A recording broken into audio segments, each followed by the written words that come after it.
Vamos lá, pessoal, vamos mais esse tema de hoje, que é um tema de muita importância que eu quero colocar para vocês aqui, sobre como está hoje isso daí, tá? Essa PL 2338, tá? De 2023, tá? Que é um tema que eu não estou vendo falar na internet, área de compras. Eu sou vice-presidente de uma associação de compradores, estou no meio, tenho 27 mil seguidores compradores no LinkedIn, são todos compradores, gestores na área de suprimentos, e ninguém está comentando sobre isso. Eu estou achando estranho, eu até fiquei observando. E eu fui atrás dessa lei, tá? Porque essa lei está para ser aprovada agora, que é uma lei que faz um novo marco legal da inteligência artificial no Brasil. Aí você fala, mas o que isso tem a ver com compras? Bom, vamos lá. Duas coisas têm a ver com compras. Os softwares que vocês compradores, nós compradores, passamos a utilizar, seja de avaliação de fornecedor, o que é que seja, que tenha IA embarcada, é um ponto. E aí nós temos os compradores, Strategic Sourcing, os especializados, ou o que é que seja, que compram TI, que compram informática. O que eles compram? Softwares, app, SaaS, licenças, tudo isso é comprado por nós. Porque eu também sou um comprador, era até um tempo atrás, de TI. Então vamos lá, vamos dividir em dois. Onde que afeta procurement direto, procurement independente do que você compra, e o que afeta o que você compra quando você é comprador de TI. Então vou tentar passar rapidamente para vocês poderem entender aqui o que eu estou falando. Eu coloquei aqui a lei nessa apresentação para vocês verem. Também vocês podem baixar pela internet, quem tiver mais assunto, mas o que eu fiz? Eu fiz um resumo para tirar a dúvida de quem é de compras, da área de compras, para não ficar também perdendo tempo indo atrás de informação. Eu consultei empresas e setores ligados a essa condição. Então aqui você tem a lei, e aí o que acontece? Toda IA usada em processo de negócio precisará ser classificada, documentada e auditada, conforme seu nível de risco. Eu até coloquei uma citação aqui de uma empresa de risco americana, que é a Grant Thornton, que agora, em 2026, ela disse que 78% das empresas não passariam em uma auditoria de governança de inteligência artificial. Tá? Quem quiser, está aqui o link, dá uma olhada lá que tem toda uma matéria interessante sobre isso e quais são os pontos que eles entendem de não conformidade. Vamos falar de IA em procurement, tá? A inteligência artificial utilizada dentro de compra. Onde que o pessoal já está indo tudo para o vermelhinho, né? Que sempre atrai, por isso que extintor é vermelho, né? Vamos lá. Os sistemas de risco médio, que eu estou classificando a IA em procurement, para ser usado em procurement como risco médio, que é o risco mais simples. Ela exige documentação, trilha de auditoria e relatório de compliance para você poder utilizar ela, ok? Onde que isso se aplica dentro de hoje, na data de hoje, sobre a área de procurement? Que são automação de decisões de compras, seleção e avaliação de fornecedor, previsão de demanda e agentes autônomos em cadeias de suprimentos, ou seja, os agentes que são desenvolvidos, que cada hora tem um novo aí, o mercado está, simuladores de negociação, tudo isso tem IA, tudo isso vai ter que ser regulamentado. Se a lei estiver como ela está hoje, se ela for aprovada como está hoje, tá? Eu não sei o prazo que isso vai dar, mas pode ter implicações muito fortes sobre a gente. Vamos lá então. Falar sobre classificação de risco, tá? Agora eu já estou indo para o software de compras e para os softwares que os compradores compram para suas empresas, tá? Seja apps ou o que é que seja, você está comprando para a tua empresa. Você passa a ser, pela nova lei, responsável também pelo que você está fazendo. Você tem que certificar tudo. A partir do momento que a lei foi aprovada e que ela vai entrar em vigor, vão existir essas 4 certificações aqui que você vai ter que ter, tá? Que é a classificação de risco, a trilha de auditoria, a documentação técnica e a supervisão humana.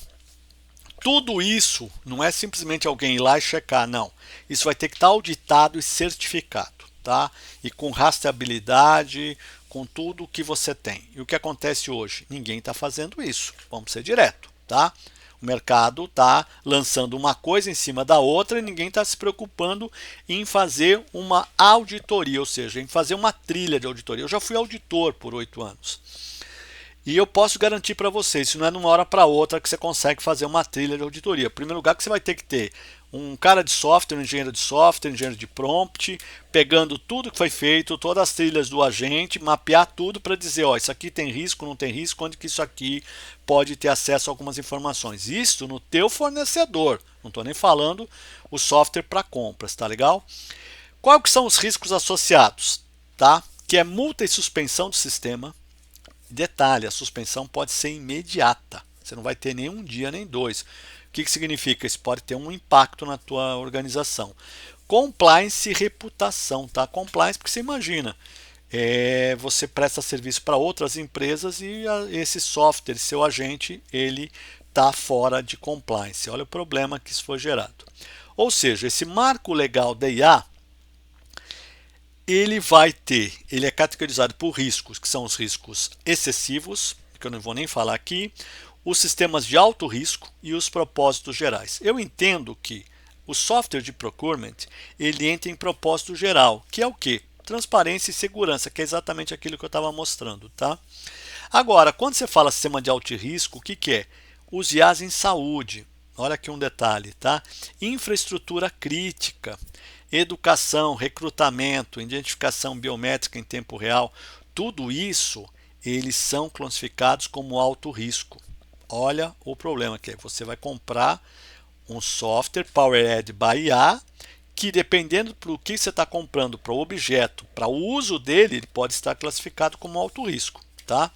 Então aí você tem, por exemplo, vamos imaginar recursos humanos que envolvem biometria e tudo. Você pode ter direitos de LGPD, que é o direito dos dados serem afetados. Isso aí pode ter problema porque não está certificado o teu IA, não é o teu software, é a parte que envolve a IA. E as multas são muito altas, né? Então tem que tomar, assim que ela for divulgada, classificada, como ela vai ser, não sei se vai ter emendas, o que for, mas eu estou falando hoje, no dia de hoje, tá?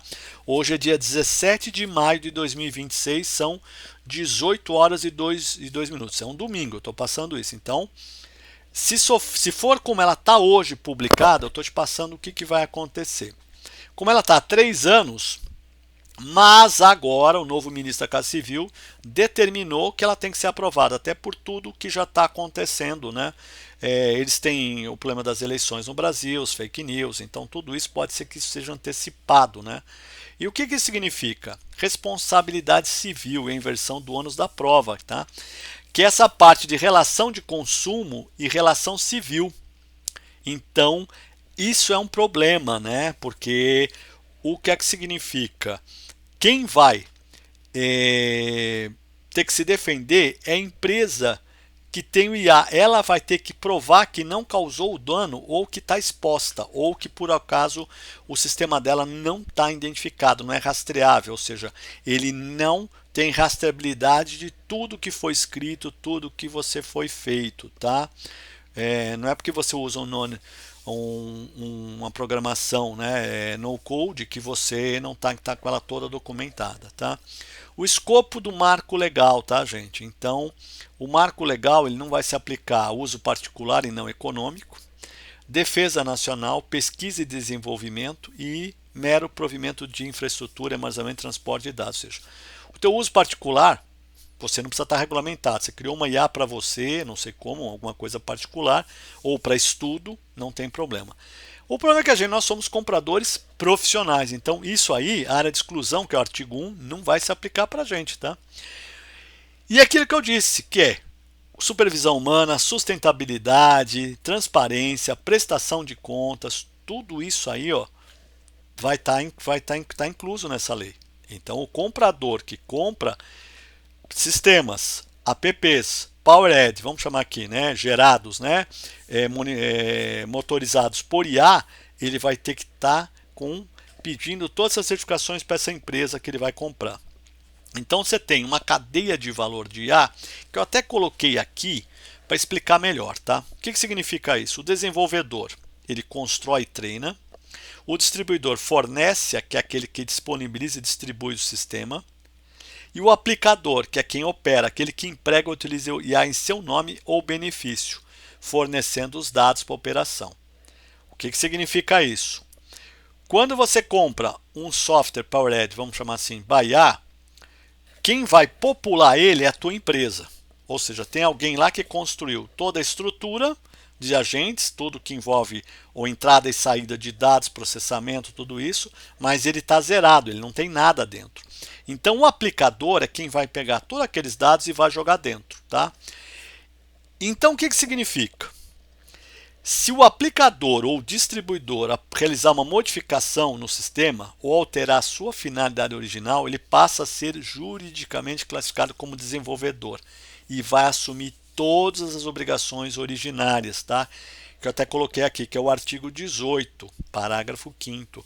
Então isso é complexo, porque pensa bem, você está comprando um software para a sua empresa, um app, o que é que seja, e tua área de TI pode desenvolver, pode fazer alterações nele. A partir do momento que você fez uma alteração nele, ok? Que você, no sistema, nas regras de negócio, você passa a ser responsável. Ou seja, aí é você que vai ter que ter toda a documentação que eu estou te falando lá.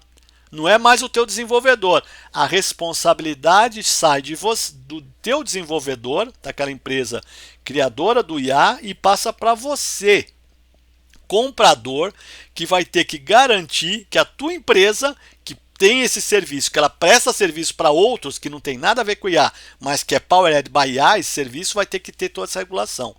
Entenderam aqui o tamanho do problema, né? E esse motor da lei está baseado em quê? Em avaliação de risco, né? Então, todo o sistema, eu peguei até o artigo 12 aqui, que eu achei interessante isso daqui, viu? Todo sistema deve passar por uma classificação de risco antes de ir ao mercado. O que significa? Essa classificação de risco vai ter que ser pedida pela área de compras, tá?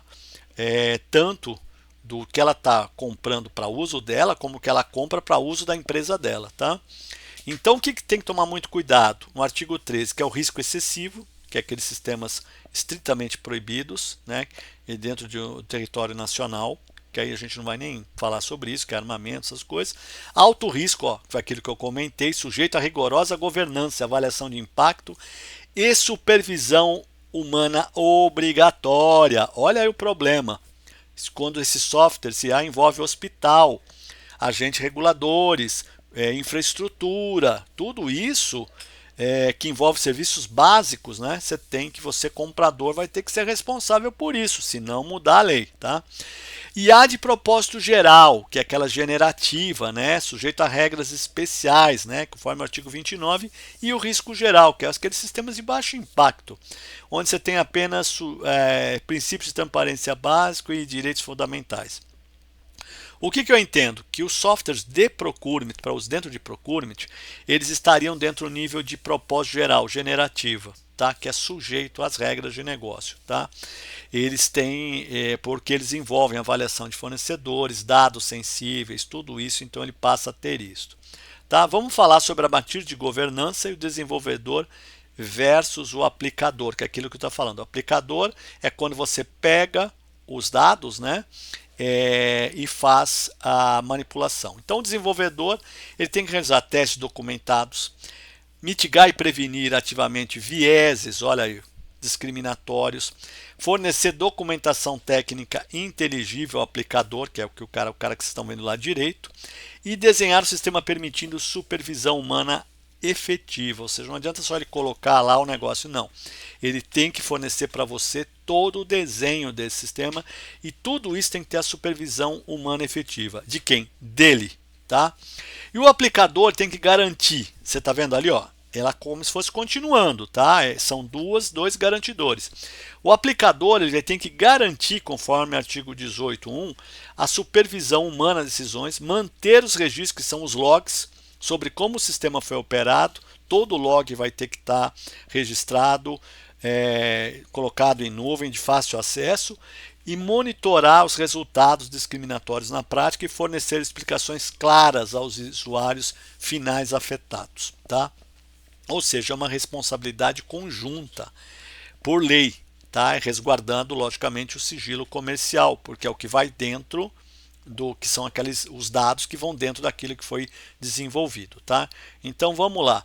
Então o regime específico para IA generativa, que é o artigo 2932, tá? 2932, que é a transparência, publicar relatórios, resumo das bases de dados utilizadas, avaliação de risco sistêmico, modelos de fundação, deve-se mapear e mitigar riscos em larga escala. Olha o problema aqui, larga escala, é o termo que está utilizado na lei.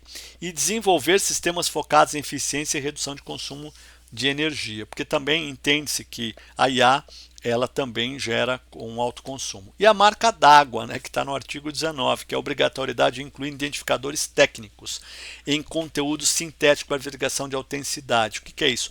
Acabar com as deepfakes, porque senão você não tem o autenticador, né, que vamos chamar assim. Estou falando marca d'água, mas não é uma marca d'água, né? E o fornecimento via API, que é dos desenvolvedores, modelos e tudo. Então, basicamente, a gente está falando sobre isso, né? Que é o motor de conformidade, avaliação de impacto do algoritmo, né? O processo de alto risco, que eu não estou nem colocando aqui, e os direitos do afetado. Então, você percebeu que passa a se ter direitos, né? A parte afetada. Então, isso é uma coisa que o comprador ele tem que certificar que o que ele está adquirindo tem tudo isso que a lei obriga, primeiro passo, tá? E também a balança de direitos autorais e mineração de dados, né, que é a mineração livre, que é o artigo 63, e o uso comercial. Então também tem que tomar cuidado, né, com essa parte de direitos, ou seja, quem fez o que, quem desenvolveu o que. Então tem que tomar um cuidado, né, com essa parte, ou seja, quem é o criador e como é que está se pagando, como é que foi feito esses artigos, que é o artigo 64, 65, que tem que estar uma coisa muito transparente, né, quando a gente fala isso daí, né? E aí a gente vai falar sobre responsabilidade civil, inversão do ônus à prova, aquilo que eu comecei lá no começo, né? Relações de consumo, relações civis e a mudança crítica, né? Onde o ônus da prova, a empresa que ela tem que provar que não causou e não a vítima provar que foi causado um dano a ela, tá? Então, o que eu quero dizer com isso, gente? Tem que ficar atento a essa mudança na lei. Mudança não, implementação, né, da lei, até porque não tem lei ainda, mas vai ser implementada. Então, compradores de TI, compradores de informática, de softwares, que contratam empresas de desenvolvimento, que envolvem IA, tem que ficar atentas, porque se isso for aprovado da forma que está, quando for aprovado, ele tem que entender quando vai ser aprovado e quanto tempo que tem e o que ele tem que exigir de quem ele comprou, de quem ele vai comprar. Então vai mudar a relação de consumo aí. Era isso que eu queria passar para vocês hoje, tá bom? E eu vou ficar monitorando isso e qualquer novidade eu vou mantendo vocês informados. Até mais, gente. Até mais.